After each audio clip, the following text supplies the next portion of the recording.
బడి నేర్పిన పాఠాలకు స్వాగతం.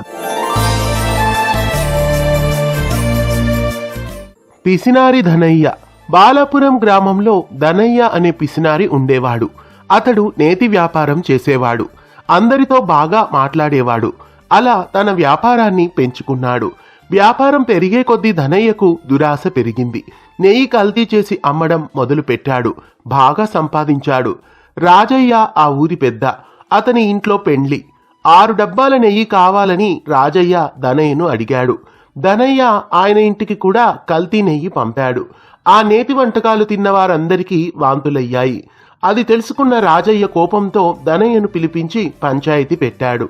పంచాయతీలో ధనయ్యపై విచారణ జరిగింది. ధనయ్య దోషి అని తేలింది. అతనికి 3 శిక్షలు సూచించాడు.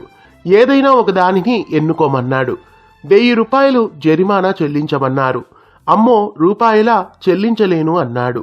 100 కొరడా దెబ్బలు తినమన్నారు. చేత కాదన్నాడు.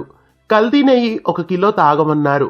అదే లాభసాటిగా ఉన్నదని సరేనన్నాడు.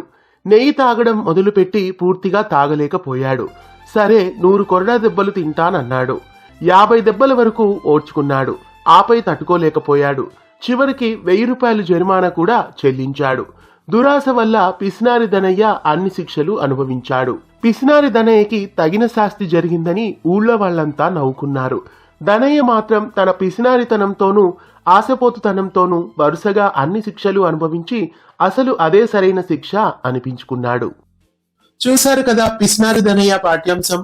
ఈ పాఠ్యాంశం వింటున్నప్పుడు మీకు ఆ రోజులు గుర్తొచ్చాయా? మీ అభిప్రాయాన్ని కామెంట్స్ లో తెలియజేయండి.